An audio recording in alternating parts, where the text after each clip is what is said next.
Kayak gets my flight, hotel, and rental car right, so I can tune out travel advice that's just plain wrong. Bro, SkyCoin. Way better than points. Never fly during a Scorpio full moon. Just tell the manager you'll sue. Instant room upgrade. Stop taking bad travel advice. Start comparing hundreds of sites with Kayak and get your trip right. Bad advice? You talking to me? Kayak. Got that right. En la fría quietud del amanecer, un levita abre la puerta y descubre una escena que helará tu sangre. Su concubina yace inerte en el umbral, sus manos extendidas como buscando un último resquicio de qué atrocidades ocurrieron bajo el manto de la noche, qué destino sombrío selló el futuro de Israel. Acompáñanos a desentrañar los misterios de esta trágica historia donde la justicia y la venganza se entrelazan en un clímax de desesperación. En los días cuando no había rey en Israel, el país vivía tiempos de incertidumbre y anarquía. Entre las colinas remotas del monte de Efraín habitaba un levita en relativa soledad. A pesar de su devoción a Dios y su linaje sacerdotal, la vida del levita no era fácil. Su compañera era una concubina, una joven de Belén de Judá, a quien había tomado como suya en un intento por llenar el vacío en su corazón y su hogar. La relación entre el levita y su concubina estaba lejos de ser perfecta. La joven, cansada de la vida austera y solitaria en Efraín, había sido infiel a su marido. Esta traición fue un golpe profundo para el levita, un hombre de principios y devoción. La concubina, sintiéndose culpable y buscando refugio, huyó a la casa de su padre en Belén, donde permaneció durante 4 meses. Las Escrituras registran: y su concubina le fue infiel, y se fue de él a casa de su padre a Belén de Judá, y estuvo allá durante 4 meses. Durante este tiempo, el levita se debatió entre la ira y el deseo de reconciliación. El silencio de aquellos meses pesaba sobre su corazón como una piedra. Debía abandonarla a su suerte, o debía ir tras ella, extender la mano del perdón y traerla de vuelta. La pregunta resonaba en las noches solitarias del monte de Efraín, donde el viento susurraba entre los árboles como voces del pasado. Finalmente, el levita decidió buscar a su concubina y llevarla de vuelta a casa. Con determinación, emprendió el viaje hacia el sur, llevando consigo a su criado y 2 asnos. El camino era largo y arduo, serpenteando por valles profundos y colinas escarpadas. Pero la esperanza de recuperar a su amada lo impulsaba a seguir adelante. Cada paso que daba era una declaración silenciosa de su voluntad de restaurar lo que se había roto, de reconstruir lo que había sido destruido por la traición. Al llegar a Belén, fue recibido por el padre de la joven, quien lo acogió con hospitalidad y alegría. Las Escrituras narran: y ella le hizo entrar en la casa de su padre, y cuando el padre de la joven le vio, le recibió con alegría. Durante 3 días, el suegro del levita lo agasajó con comida, bebida y alojamiento, tratando de apaciguar cualquier resentimiento. Cada mañana, el levita se levantaba con la intención de regresar a su hogar con su concubina, pero el suegro insistía en que se quedara un día más. «Conforta tu corazón con un bocado de pan, y después os iréis», decía, ofreciendo siempre una excusa para prolongar la estancia. El levita, aunque impaciente, aceptaba la hospitalidad y posponía su partida día tras día. Esta repetición de eventos continuó hasta el 5.º día. Las Escrituras registran: al 4.º día, cuando se levantaron de mañana, se levantó también el levita para irse, y el padre de la joven dijo a su yerno: «Conforta tu corazón con un bocado de pan, y después os iréis». Y se sentaron ellos 2 juntos, y comieron y bebieron. Era como si el suegro sintiera una premonición, un presentimiento oscuro de lo que aguardaba en el camino.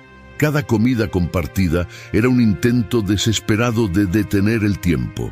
de mantener a su hija en la seguridad de su hogar un día más. Pero el quinto día, el levita, decidido a regresar, se levantó temprano para partir. A pesar de los intentos del suegro para retenerlos, el levita, su concubina y el criado finalmente emprendieron el viaje de regreso. Al atardecer, mientras se alejaban de Belén, el sol comenzaba a ponerse y las sombras se alargaban sobre el camino como dedos oscuros que se extendían hacia ellos. La noche se acercaba rápidamente y el levita sabía que debían encontrar un lugar seguro para pasar la noche antes de que la oscuridad los envolviera por completo.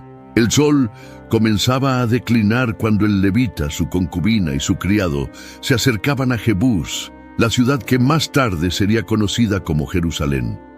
A medida que avanzaban, el criado sugirió que se detuvieran allí para pasar la noche, señalando que ya estaba oscureciendo y que necesitaban un lugar seguro para descansar. Pero el levita, con una firme resolución, respondió: «No iremos a ninguna ciudad de extranjeros que no sea de los hijos de Israel, sino que pasaremos hasta Gibea». Esta decisión reveló el profundo orgullo del levita, su confianza en que entre su propio pueblo encontraría seguridad y hospitalidad. ¿Cómo podía imaginar que el peligro más terrible acechaba precisamente entre aquellos que debían ser sus hermanos? Con la decisión tomada, el grupo siguió adelante, a pesar del cansancio que pesaba sobre ellos. El camino se tornaba más difícil a medida que la oscuridad se apoderaba del cielo, pero la determinación del levita los impulsaba a seguir. Finalmente, al caer la noche, llegaron a Gibea, una ciudad perteneciente a la tribu de Benjamín. Al llegar a Gibea, esperaban encontrar la misma hospitalidad que habían recibido en Belén, pero pronto se dieron cuenta de que no sería así. La ciudad parecía indiferente a los viajeros, sus habitantes pasaban de largo sin siquiera mirarlos. Nadie les ofreció alojamiento. Desconcertados y agotados, se sentaron en la plaza de la ciudad, esperando que alguien les mostrara compasión y los acogiera en su hogar. Las Escrituras registran: «Y apartaron del camino para entrar a pasar allí la noche en Gibea, y entrando, se sentaron en la plaza de la ciudad, porque no hubo quien los acogiese en casa para pasar la noche». La frialdad de Gibea era palpable, como un viento helado que atravesaba los huesos. Los minutos se convertían en horas, y la plaza vacía resonaba con el silencio de la indiferencia. ¿Dónde estaba la hospitalidad que debía caracterizar al pueblo de Dios? ¿Dónde estaba la compasión hacia el extranjero y el viajero? Mientras la noche avanzaba, un anciano que regresaba del trabajo en el campo se percató de su presencia en la plaza. Este anciano, también originario del monte de Efraín, se acercó y les preguntó: «¿A dónde vas y de dónde vienes?». El levita le explicó que habían venido de Belén de Judá y que se dirigían a su hogar en el monte de Efraín, pero que no habían encontrado a nadie que los recibiera en Gibea. For the moments that matter, choose Curad Naturals. Infused with aloe vera and vitamin E, Curad Naturals bandages protect your unexpected scrapes, cuts, and burns while also moisturizing your skin. Find deeper relief with natural ingredients you can trust to start the healing. When life's surprises call for the best, choose Curad, a deeper level of care. Shop the full collection on Amazon or visit Curad.com to learn more. Conmovido por la historia y movido por la solidaridad de compartir una tierra común, el anciano les ofreció refugio en su casa. «Paz sea contigo. Tu necesidad queda a mi cargo. Solamente no pases la noche en la plaza», dijo el hombre viejo. Había algo urgente en su voz, una advertencia velada que el levita no pudo descifrar completamente. Con alivio, el levita, su concubina y su criado aceptaron la oferta del anciano y lo siguieron hasta su hogar. Una vez en la casa, el anciano les ofreció comida y agua para lavarse los pies. Los viajeros se sintieron agradecidos por la hospitalidad que finalmente encontraron. La comida fue sencilla, pero reconfortante, y por un momento la tensión del viaje se disipó. El anciano se aseguró de que todos estuvieran cómodos y bien atendidos, mostrando una amabilidad que contrastaba fuertemente con la indiferencia del resto de la ciudad. La tranquilidad de la noche les envolvió, y mientras comían y bebían, la atmósfera era de aparente calma. El levita se sintió aliviado, creyendo que finalmente podrían descansar sin más problemas. Sin embargo, la paz que experimentaban era solo la calma antes de la tormenta. Dentro de la casa del anciano se sentían seguros, ajenos a los peligros que acechaban en las sombras de Gibeá. Fuera, en la oscuridad, algo maligno se estaba gestando, algo que transformaría esta noche en una de las más oscuras de la historia de Israel. La noche avanzaba, y la tranquilidad reinaba en la casa del anciano cuando, de repente, un ruido inquietante rompió la paz. Golpes fuertes en la puerta hicieron temblar los muros. Hombres malvados de Gibeá rodearon la casa, golpeando la puerta con fuerza, con puños cerrados que sonaban como tambores de guerra. Voces llenas de perversidad resonaban en la oscuridad, exigiendo que el levita saliera. El sonido de los golpes y los gritos llenaron de miedo a los ocupantes de la casa, y la tensión se hizo palpable como el aire antes de una tormenta. Las Escrituras registran sus palabras, y hablaron al anciano dueño de la casa diciendo: «Saca al hombre que ha entrado en tu casa para que lo conozcamos». El verbo conocer era un eufemismo que escondía sus verdaderas intenciones: abusar sexualmente del levita. La maldad de aquellos hombres no conocía límites. Era la misma perversidad que había consumido Sodoma y Gomorra, ahora manifestándose en el corazón de Israel, entre el pueblo que debía ser luz para las naciones. La situación se tornaba cada vez más peligrosa y desesperada.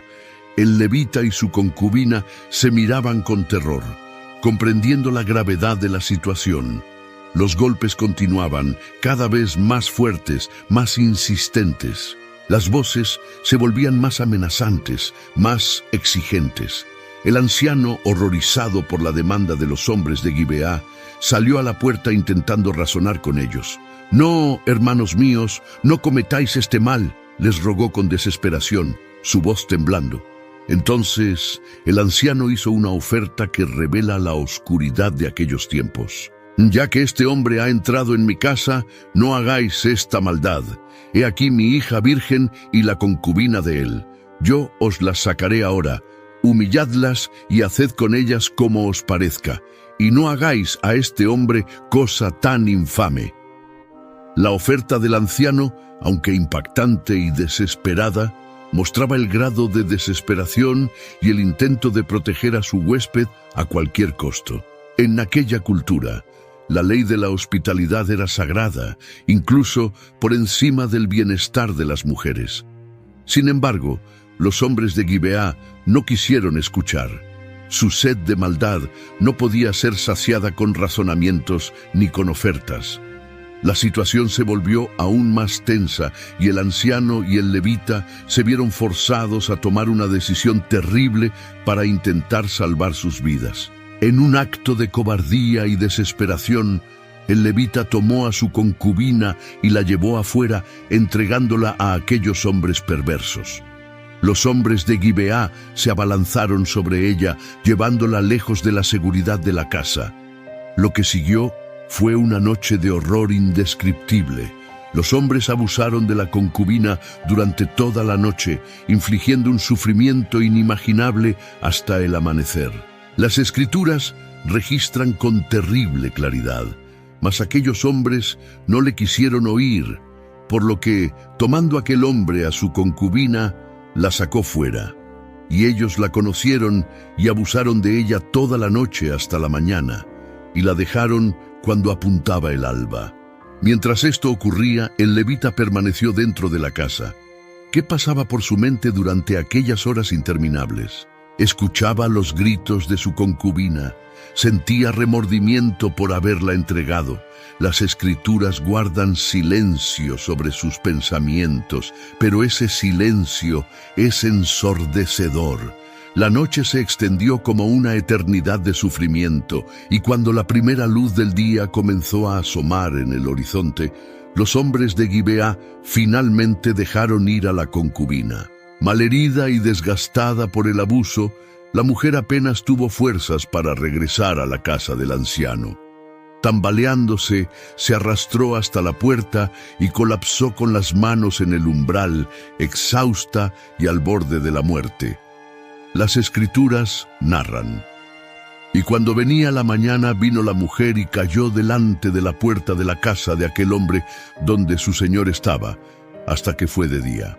Sus manos extendidas sobre el umbral eran un último gesto desesperado, buscando la seguridad que le había sido negada. Cuando los primeros rayos del sol comenzaron a iluminar el horizonte, el levita salió de la casa del anciano, dispuesto a continuar su viaje de regreso al monte de Efraín. Al abrir la puerta, se encontró con una escena desgarradora. Su concubina yacía en el suelo, inmóvil, con las manos extendidas sobre el umbral. La palidez de la muerte cubría su rostro, y su cuerpo mostraba las señales de la brutalidad a la que había sido sometida durante la noche. La reacción del levita fue sorprendentemente fría y calculada. Sin mostrar signos de dolor o conmoción, simplemente se dirigió a la mujer y le dijo: «Levántate, vámonos». Pero ella no respondió. No hubo respuesta, y quedó claro que su concubina había sucumbido a la tortura que había soportado. Sin embargo, el levita no derramó una sola lágrima. Con un pragmatismo helado, se dispuso a manejar la situación de la manera que mejor consideraba, preparándose para el viaje de regreso a casa. El levita levantó el cuerpo inerte de su concubina y lo colocó sobre uno de los asnos. Sin tiempo para lamentaciones ni ceremonias, inició el viaje hacia el monte de Efraín. La fría mañana acompañaba el lúgubre trayecto, marcado por el peso de la tragedia que llevaban consigo. El silencio del viaje debió ser ensordecedor, interrumpido solo por el sonido de los cascos de los asnos sobre el camino pedregoso. Al llegar a su hogar, el levita tomó una decisión macabra y sin precedentes. En un acto de venganza y de llamado a la justicia, decidió desmembrar el cuerpo de la concubina en 12 partes, una por cada tribu de Israel. Tomó un cuchillo y con precisión y frialdad cortó el cuerpo en 12 pedazos, realizando una acción que sacudiría a toda la nación. Las escrituras registran: y llegando a su casa, tomó un cuchillo y echó mano de su concubina, y la dividió, miembro por miembro, en 12 partes, y la envió por todo el territorio de Israel. Esta acción brutal tenía un propósito. Cada parte del cuerpo fue enviada a una de las 12 tribus de Israel, acompañada de un mensaje que relataba la atrocidad cometida en Gibeá. Los mensajeros partieron, llevando con ellos la evidencia del crimen y la solicitud de justicia del levita. Imagine el horror de aquellos que recibieron estos paquetes macabros, el terror que debió recorrer sus espinas al descubrir su contenido. Las partes del cuerpo llegaron a sus destinos y la reacción de las tribus fue inmediata y visceral.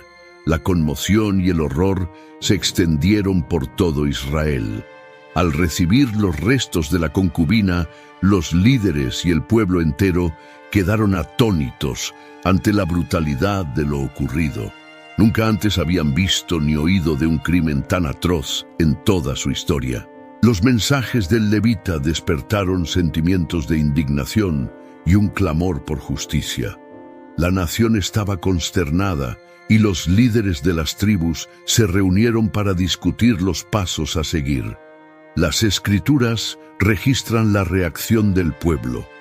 Y todo el que veía aquello decía: jamás se ha hecho ni visto tal cosa desde el día que los hijos de Israel subieron de la tierra de Egipto hasta hoy.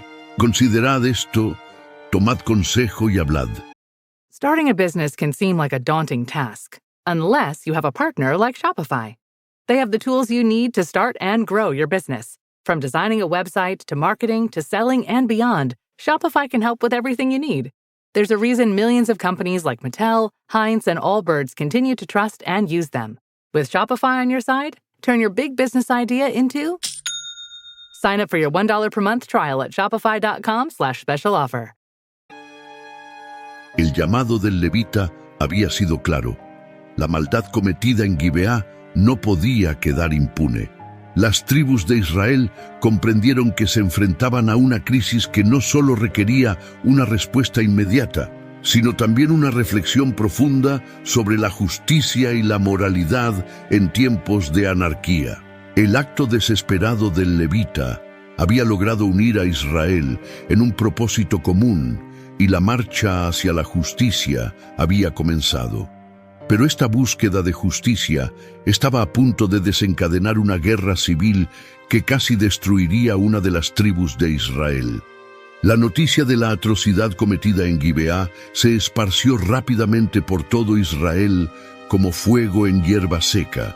Las tribus se reunieron en Mizpa para discutir la situación. Desde Dan hasta Beerseba y la tierra de Galad acudieron los líderes y guerreros. Un total de 400,000 hombres armados. La gravedad del crimen había unido a la nación en un clamor por justicia. Nunca antes en la historia de Israel se había visto una convocatoria tan masiva. En Mizpa, los líderes de Israel interrogaron al levita sobre los eventos ocurridos. Este relató cómo los hombres de Gibeá habían abusado y matado a su concubina, y cómo él, en un acto desesperado, había enviado los restos de su cuerpo a las tribus de Israel. Las Escrituras registran su testimonio, y dijeron los hijos de Israel: «Decid, ¿cómo fue esta maldad?». Entonces el levita, marido de la mujer muerta, respondió y dijo: «Yo llegué a Gibeá de Benjamín con mi concubina, y a mi concubina la humillaron de tal manera que murió». La indignación creció a medida que escuchaban su relato. Las caras de los hombres reunidos se endurecieron con furia justa. ¿Cómo era posible que tal maldad ocurriera en Israel? ¿Cómo podían permitir que la depravación de Sodoma se manifestara entre el pueblo elegido de Dios? Las tribus decidieron que la única forma de limpiar esta maldad era declarar la guerra contra la tribu de Benjamín, que había protegido a los criminales. Se enviaron mensajeros a la tribu de Benjamín demandando que entregaran a los hombres malvados de Gibeá para ser ejecutados y así eliminar el mal de Israel. Las Escrituras registran la demanda. ¿Qué maldad es esta que ha sido hecha entre vosotros? Entregad, pues, ahora a aquellos hombres perversos que están en Gibeá, para que los matemos y quitemos el mal de Israel. La demanda era clara y justa. Todo lo que Israel pedía era que se hiciera justicia. Pero los benjamitas se negaron a escuchar a sus hermanos. En lugar de entregar a los culpables, reunieron a sus propios guerreros para enfrentar a las otras tribus. La decisión de Benjamín de defender a los culpables llevó a una guerra civil que casi destruiría la tribu entera. ¿Por qué eligieron este camino? ¿Era lealtad tribal ciega? ¿O era orgullo que no podía admitir la maldad en su medio? El primer día de batalla, los israelitas marcharon contra Gibeá con confianza. Eran 400,000 hombres contra 26,000 benjamitas. La victoria parecía asegurada. Sin embargo, los benjamitas, incluyendo 700 hombres expertos en el uso de la honda, demostraron ser oponentes formidables. Estos hombres podían lanzar piedras con una precisión mortal, no errando ni aún a un cabello. Al final del día, 22,000 israelitas habían caído. Las tribus de Israel, atónitas por la derrota, se retiraron a consultar a Dios. Con corazones abatidos, los israelitas subieron a Betel y lloraron delante de Jehová hasta la noche, buscando su guía. Las Escrituras registran: porque los hijos de Israel subieron y lloraron delante de Jehová hasta la noche, y consultaron a Jehová, diciendo: «¿Volveremos a pelear con los hijos de Benjamín, nuestros hermanos?» Y Jehová le respondió: «Subid contra ellos». Con renovada determinación, las tribus de Israel se prepararon para la segunda batalla. Pero el segundo día fue igualmente desastroso para Israel. Nuevamente, los benjamitas salieron de Gibeá y mataron a 18,000 hombres israelitas, todos los cuales ceñían espada. La desesperación se apoderó de los israelitas. ¿Por qué Dios permitía que fueran derrotados cuando buscaban justicia? ¿Acaso su causa no era justa? Por segunda vez, los israelitas subieron a la casa de Dios. Lloraron, ayunaron y ofrecieron holocaustos y ofrendas de paz delante de Jehová. La desesperación se había apoderado de ellos. 40,000 hombres habían caído en 2 días de batalla. ¿Cuántos más morirían? ¿Estaban haciendo lo correcto? En su angustia, consultaron a Jehová una vez más, preguntando: ¿Saldré aún contra los hijos de Benjamín, mis hermanos, para pelear, o desistiré? Y Jehová respondió: Subid, porque mañana yo os los entregaré. Esta promesa renovó la esperanza de Israel. Dios mismo pelearía por ellos. La victoria estaba asegurada, no por su fuerza, sino por la intervención divina. Pero primero tendrían que cambiar su estrategia. Las batallas frontales no habían funcionado. Necesitaban un plan más astuto. Preparándose para el tercer día de batalla, los israelitas idearon una nueva estrategia. Decidieron colocar emboscadas alrededor de Gibeá. El plan era fingir una retirada, como en las 2 batallas anteriores, atrayendo a los benjamitas lejos de la ciudad para luego sorprenderlos con un ataque desde todos los flancos. Era una táctica arriesgada, pero con la promesa de Dios de su lado, confiaban en el éxito. La tensión era palpable mientras los hombres de Israel se preparaban para lo que sería la batalla decisiva. Algunos fueron asignados a las emboscadas, escondiéndose en los campos alrededor de Gibeá. Otros formarían la fuerza principal que fingiría la retirada. La coordinación debía ser perfecta. Un error y todo el plan se derrumbaría, pero la esperanza de justicia y restauración les daba fuerzas para enfrentar una vez más a sus hermanos en combate. Al tercer día de batalla, los israelitas implementaron su estrategia. Al amanecer, marcharon hacia Gibeá como en las batallas anteriores. Los benjamitas, confiados en su victoria previa, salieron al encuentro de los israelitas, comenzando a herir y matar a algunos de ellos. Los israelitas fingieron una retirada, y los benjamitas, creyendo que habían logrado otra victoria, los persiguieron con fervor, alejándose de la ciudad. En ese momento crucial, las fuerzas israelitas que estaban emboscadas alrededor de Gibeá se lanzaron al ataque. Entraron en la ciudad, derrotando a los guardias restantes y prendiendo fuego a Gibeá. Una columna de humo comenzó a elevarse en el cielo, señalando a las tropas israelitas que la emboscada había tenido éxito. El plan estaba funcionando a la perfección. Los benjamitas, al ver el humo, comprendieron que estaban atrapados y en peligro inminente. Las escrituras registran: así cercaron a los de Benjamín y los acosaron sin descanso, hasta llegar delante de Gibeá, hacia donde se alzaba el humo de la ciudad. La batalla se volvió feroz y caótica. Los benjamitas lucharon con desesperación, pero estaban rodeados por todos lados. Israel, reforzado por la promesa de Jehová de entregarles la victoria, luchó con una determinación inquebrantable. La justicia, por tanto tiempo negada, finalmente se estaba cumpliendo. Al final del día, los israelitas habían matado a 25,100 hombres de Benjamín, todos guerreros experimentados. La destrucción fue total. y la ciudad de Gibeá fue arrasada por completo, consumida por las llamas como juicio divino sobre la maldad que había albergado.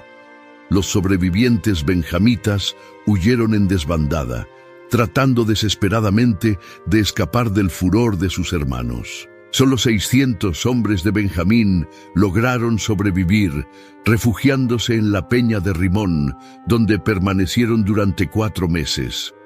La tribu de Benjamín, que una vez había sido fuerte y numerosa, ahora estaba al borde de la extinción.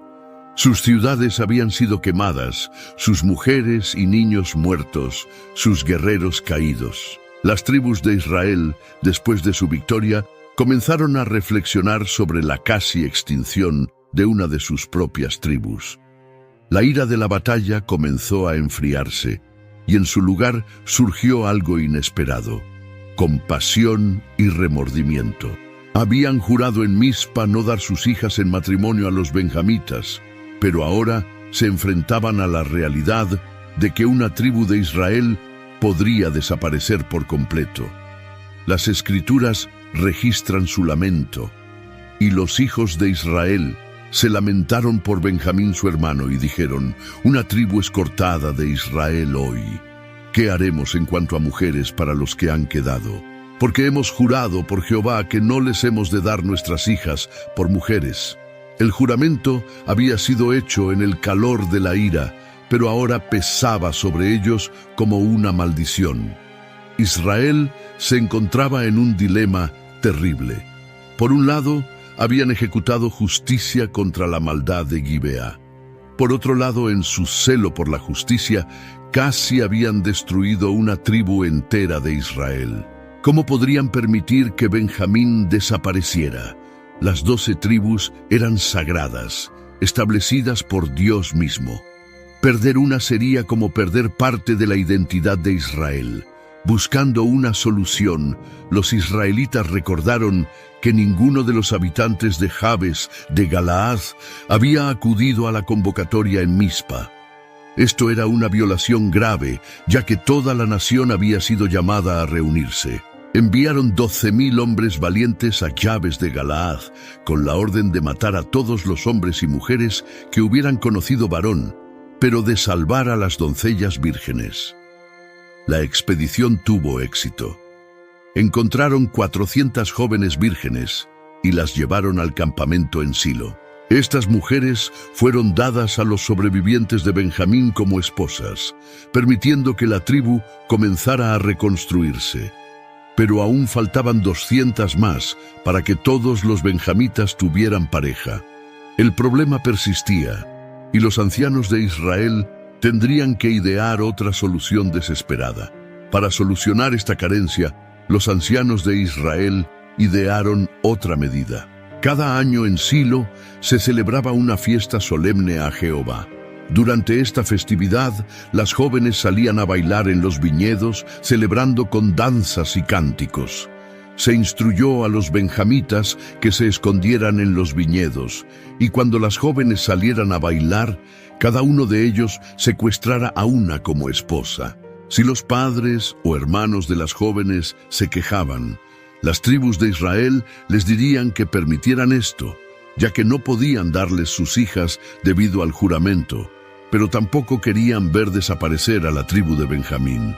Era una solución que violaba el espíritu de su juramento mientras técnicamente lo cumplía, una distinción que revelaba la naturaleza retorcida de aquellos tiempos sin rey. Los benjamitas siguieron este plan. Acecharon a las jóvenes y las tomaron como esposas durante la fiesta. Luego volvieron a sus tierras y reconstruyeron sus ciudades, habitando nuevamente en ellas. Las tribus de Israel regresaron a sus hogares, cada uno a su propia herencia. La crisis había terminado, pero a un costo terrible. Las Escrituras concluyen esta narrativa con una declaración sombría que resume los tiempos. En aquellos días no había rey en Israel, cada uno hacía lo que bien le parecía. Esta frase aparece repetidamente en el libro de Jueces como un estribillo trágico que explica la anarquía moral y espiritual que había consumido a la nación. Sin liderazgo divino, sin autoridad central, cada persona seguía su propia brújula moral, llevando al caos y la tragedia. La historia del levita y su concubina demuestra las consecuencias devastadoras de esta anarquía. La maldad de Gibeá, la guerra civil resultante y la casi extinción de Benjamín, todo esto brotó de una sociedad sin dirección espiritual. La hospitalidad, que debía ser sagrada, fue violada. La justicia, que debía ser medida, se convirtió en venganza desmedida. La sabiduría, que debía guiar las decisiones, fue reemplazada por soluciones desesperadas y moralmente cuestionables. Pero esta historia también revela verdades profundas sobre la naturaleza humana y nuestra necesidad de Dios. Cuando el pueblo se aparta de Jehová, cuando cada uno hace lo que le parece bien, el resultado inevitable es el sufrimiento. El profeta Jeremías escribiría siglos después: Así ha dicho Jehová, maldito el hombre que confía en el hombre y pone carne por su brazo, y su corazón se aparta de Jehová. Esta maldición se manifestó plenamente en los eventos de Gibeá. La concubina, cuyo nombre ni siquiera se registra en las Escrituras, se convierte en un símbolo del sufrimiento de los inocentes en tiempos de anarquía moral. Su historia nos recuerda que cuando la justicia falla, cuando la compasión muere, cuando la maldad se permite sin consecuencias, los más vulnerables son quienes más sufren. Su muerte no fue en vano, sino que despertó a una nación del letargo moral. Sin embargo, las respuestas de Israel a la tragedia revelaron que ellos mismos estaban infectados por la misma enfermedad moral. El levita, quien debió proteger a su concubina, la entregó a la multitud. Las tribus, que debieron buscar justicia medida, casi exterminaron a Benjamín. Y luego, para salvar a Benjamín, cometieron más atrocidades: el masacre de Yabes de Galaad y el secuestro de las jóvenes en Silo. La historia plantea preguntas profundas que resuenan a través de los siglos. ¿Cómo respondemos a la injusticia sin convertirnos en injustos? ¿Cómo buscamos justicia sin ser consumidos por la venganza? ¿Cómo mantenemos nuestra brújula moral cuando la sociedad que nos rodea ha perdido la suya? Estas preguntas son tan relevantes hoy como lo fueron hace 3000 años. Al reflexionar sobre esta historia profundamente perturbadora, debemos reconocer que nos confronta con verdades incómodas sobre la naturaleza humana. En cada uno de los personajes de esta narrativa, podemos ver reflejos de nosotros mismos: el levita que protegió su propia vida a expensas de otra; los hombres de Gibeá que permitieron que la lujuria y la perversidad dominaran sus acciones; los benjamitas que defendieron a los culpables por lealtad tribal; los israelitas que buscaron justicia pero la ejecutaron sin misericordia. La lección fundamental es clara: sin Dios como nuestro guía y rey, estamos destinados a perdernos en la oscuridad moral. Nuestra propia justicia, cuando no está templada por la sabiduría divina, se convierte en venganza. Nuestra propia moralidad, cuando no está fundamentada en la ley de Dios, se vuelve arbitraria y caprichosa. Nuestra propia fuerza, cuando no está sometida al Señor, se convierte en tiranía. Pero esta historia también nos señala hacia la necesidad de un rey verdadero. Los últimos versículos de Jueces repiten: en aquellos días no había rey en Israel. Esta ausencia de liderazgo divino creó un vacío que fue llenado por el caos. La historia de Israel después de Jueces nos muestra que incluso los reyes humanos fallarían, apuntando en última instancia a la necesidad de un rey perfecto, un rey que gobernaría con justicia y misericordia. Jesús, el verdadero rey, vendría siglos después para cumplir esta necesidad. Él demostraría un tipo diferente de liderazgo, uno basado no en el poder coercitivo, sino en el amor sacrificial. Él protegería a los vulnerables, levantaría a los caídos y ofrecería perdón a los pecadores. Su reino no sería de este mundo, pero transformaría los corazones de aquellos que lo siguieran. La historia del levita y su concubina también nos recuerda la importancia de la compasión en nuestras comunidades. La frialdad de Gibeá, donde nadie ofreció hospitalidad, creó el ambiente para la tragedia. Si la comunidad hubiera actuado con bondad, si hubieran abierto sus puertas al viajero, la historia podría haber sido diferente. Nuestras pequeñas acciones de bondad o indiferencia tienen consecuencias que se extienden más allá de lo que podemos imaginar. Además, esta narrativa nos desafía a examinar cómo respondemos a la injusticia en nuestro propio tiempo. ¿Somos rápidos para juzgar y lentos para escuchar? ¿Buscamos venganza o restauración? ¿Estamos dispuestos a admitir la maldad en nuestro propio medio o la defendemos por lealtad ciega? Las preguntas que enfrentaron las tribus de Israel son las mismas que enfrentamos nosotros. La historia también nos muestra la importancia del arrepentimiento y la restauración. Después de casi destruir a Benjamín, Israel reconoció su error y buscó restaurar lo que había sido roto. Aunque sus métodos fueron cuestionables, su deseo de preservar las 12 tribus revela una comprensión de que la unidad del pueblo de Dios es preciosa y vale la pena luchar por ella.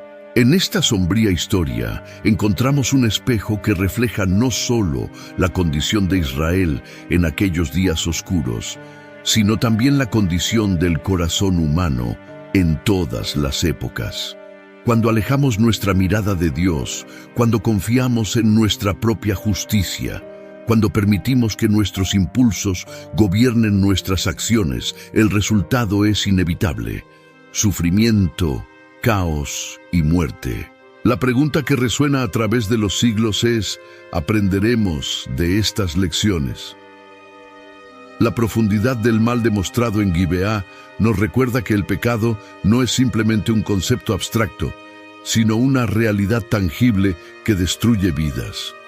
El abuso, la violencia, la indiferencia, la injusticia, estas no son solo transgresiones morales, sino fuerzas que desgarran el tejido mismo de la sociedad. Y cuando una sociedad pierde su fundamento moral, cuando cada uno hace lo que bien le parece, estas fuerzas se desatan sin restricción.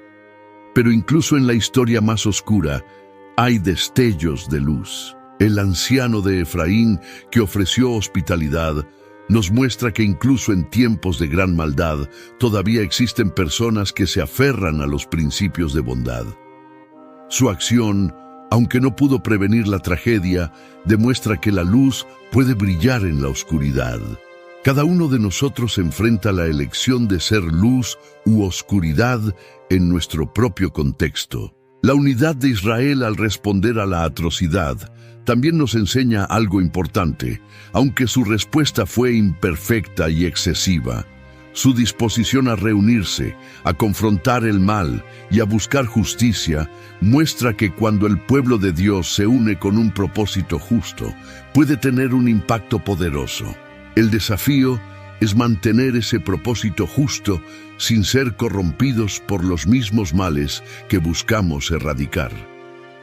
Esta narrativa también nos confronta con preguntas sobre la naturaleza de la justicia divina. ¿Por qué Dios permitió que Israel fuera derrotado 2 veces antes de concederles la victoria? Estaba enseñándoles humildad, estaba mostrándoles que sin su ayuda no podían prevalecer. Las Escrituras no proporcionan respuestas claras, pero nos invitan a confiar en que los caminos de Dios son más altos que nuestros caminos, que su justicia es perfecta, incluso cuando no la comprendemos completamente. La historia termina sin resolución completa. Benjamín fue restaurado, pero a un costo terrible. Las ciudades fueron reconstruidas, pero sobre las cenizas de la destrucción. Las familias fueron formadas, pero a través de métodos cuestionables.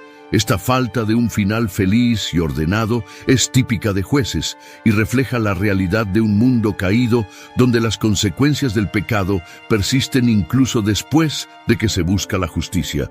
Sin embargo, el libro de Jueces no es el final de la historia de Israel.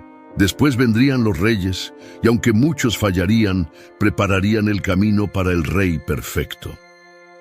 La historia del levita y su concubina es parte de una narrativa más grande de la redención de Dios.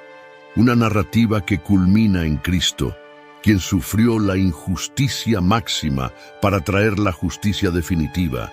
Hoy, al cerrar este capítulo oscuro de la historia bíblica, nos enfrentamos a nuestras propias preguntas. ¿Estamos viviendo como si cada uno hace lo que bien le parece? ¿O estamos sometiéndonos al gobierno justo y amoroso de nuestro Rey Celestial? ¿Estamos contribuyendo al caos moral de nuestra sociedad o estamos siendo luz en la oscuridad? ¿Estamos perpetuando ciclos de venganza y violencia o estamos buscando la paz y la restauración que solo Dios puede dar? Amado Padre Celestial, nos acercamos a ti en humildad y reverencia, reconociendo tu poder y tu gracia infinita. Al recordar la trágica historia del levita y su concubina y las consecuencias que surgieron de la falta de liderazgo divino en Israel, te pedimos que ilumines nuestro entendimiento y nos guíes en el camino de la rectitud. Señor, reconocemos que sin tu dirección somos susceptibles a la confusión y la anarquía. Te pedimos que nos llenes con tu Espíritu Santo, que nos dé discernimiento y sabiduría para tomar decisiones justas y amorosas en nuestras vidas diarias. Ayúdanos a ser líderes que reflejen tu amor y tu justicia, para que guiemos a nuestras familias, comunidades y naciones hacia tu luz. En medio de nuestras luchas y conflictos, te pedimos que nos des corazones compasivos, que podamos recordar siempre la importancia del perdón y la restauración. Que aprendamos a actuar con misericordia y gracia, incluso en los momentos más oscuros. Permítenos ser instrumentos de tu paz, llevando reconciliación donde haya división y amor donde haya odio. Señor Jesús, en tu nombre pedimos la sanidad y la restauración de aquellos que han sido heridos por la injusticia y la violencia. Trae consuelo a los corazones quebrantados y esperanza a los desesperados. Ayúdanos a ser tus manos y pies, extendiendo tu amor a todos aquellos que encontramos. Dios, pedimos que renueves en nosotros el compromiso de vivir bajo tu ley y tus mandamientos. Que cada acción nuestra sea un reflejo de tu justicia y tu amor, que nunca olvidemos que somos tus hijos y que nuestras vidas deben ser un testimonio de tu gracia transformadora. Te damos gracias por tu fidelidad y tu amor incondicional. Gracias por escucharnos y por actuar en nuestras vidas, incluso cuando no lo merecemos. Nos encomendamos a ti, confiando en que bajo tu guía podemos enfrentar cualquier desafío con valentía y fe. Todo esto te lo pedimos en el poderoso nombre de nuestro Señor y Salvador Jesucristo. Amén. Queridos hermanos, esperamos que esta profunda exploración de la historia del levita y su concubina en el libro de Jueces haya sido una experiencia enriquecedora y transformadora para ustedes. Esta narrativa nos recuerda la importancia de la justicia, la compasión y la guía divina en nuestras vidas. Nos muestra las consecuencias devastadoras de vivir sin el liderazgo de Dios y nos señala hacia nuestra necesidad de un rey verdadero. Si este contenido ha tocado su corazón, los invitamos a reflexionar sobre cómo están viviendo sus propias vidas. ¿Están buscando la guía de Dios en todas sus decisiones? ¿Están actuando con compasión hacia los vulnerables? ¿Están buscando justicia sin caer en venganza? Estas son las preguntas que esta historia antigua nos plantea hoy. Les animamos a compartir sus reflexiones, a dialogar con otros sobre estas verdades profundas y sobre todo a buscar al Señor en oración. Él es nuestra luz en la oscuridad, nuestra esperanza en tiempos de desesperación, nuestro Rey que gobierna con perfecta justicia y amor. Que Dios les bendiga y les guíe siempre, iluminando sus caminos y llenando sus corazones con su paz. Hasta pronto.